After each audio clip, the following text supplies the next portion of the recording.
A considerable portion of the happenings of life comes to us without any direct choosing on our part, and such happenings are generally regarded as having no relation to our will or character, but as appearing fortuitously, as occurring without a cause.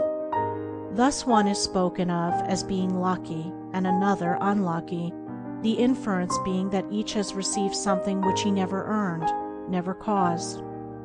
Deeper thought and a clearer insight into life convinces us, however, that nothing appears without a cause, that cause and effect are always related in perfect adjustment and harmony. That being so, every happening directly affecting us is intimately related to our own will and character, is indeed an effect justly related to a cause having its seat in our consciousness.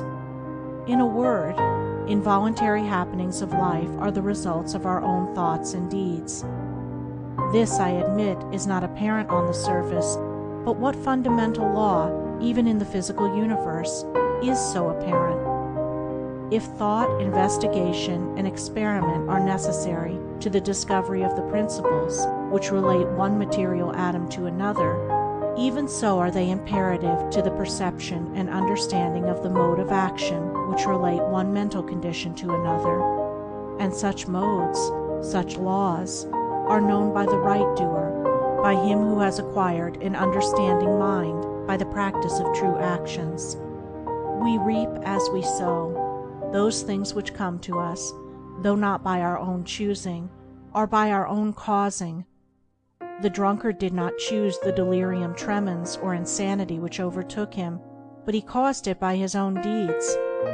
In this case the law is plain to all minds, but where it is not so plain, it is none the less true. Within ourselves is the deep-seated cause of all our sufferings, the spring of all our joys. Alter the inner world of thoughts, and the other world of events will cease to bring you sorrow.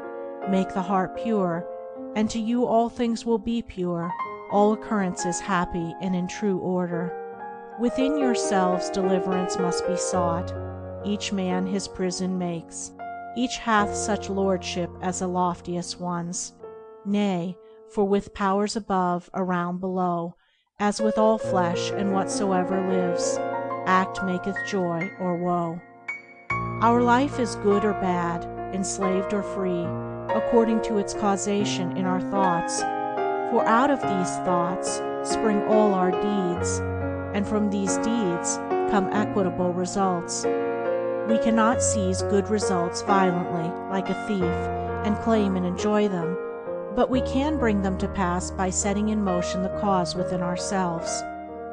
Men strive for money, sigh for happiness, and would gladly possess wisdom, yet fail to secure these things, while they see others to whom these blessings appear to come unbidden. The reason is that they have generated causes which prevent the fulfillment of their wishes and efforts. Each life is a perfectly woven network of causes and effects, of efforts or lack of efforts, and results, and good results can only be reached by initiating good efforts, good causes. The doer of true actions, who pursues sound methods, grounded on right principles, will not need to strive and struggle for good results. They will be there as the effects of his righteous rule of life. He will reap the fruit of his own actions, and the reaping will be in gladness and peace. This truth of sowing and reaping in the moral sphere is a simple one, yet men are slow to understand and accept it. We have been told by a wise one that the children of darkness are wiser in their day than the children of light. And who would expect, in the material world, to reap and eat where he had not sown and planted? Or who would expect to reap wheat in the field where he had sown tares, and would fall to weeping and complaining if he did not?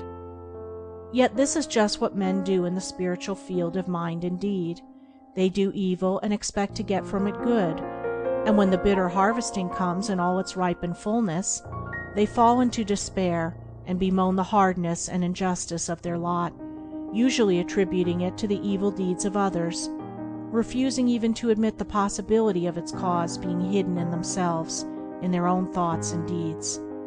The children of light, those who are searching for the fundamental principles of right living, with a view to making themselves into wise and happy beings, must train themselves to observe this law of cause and effect in thought, word, and deed, as implicitly and obediently as the gardener obeys the law of sowing and reaping.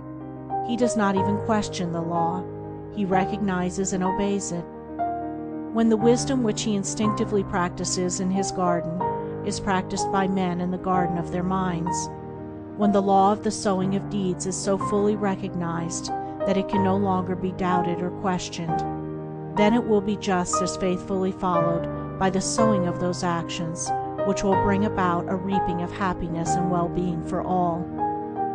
As the children of matter obey the laws of matter, so let the children of spirit obey the laws of spirit, for the law of matter and the law of spirit are one, but they are two aspects of one thing, the outworking of one principle in opposite directions.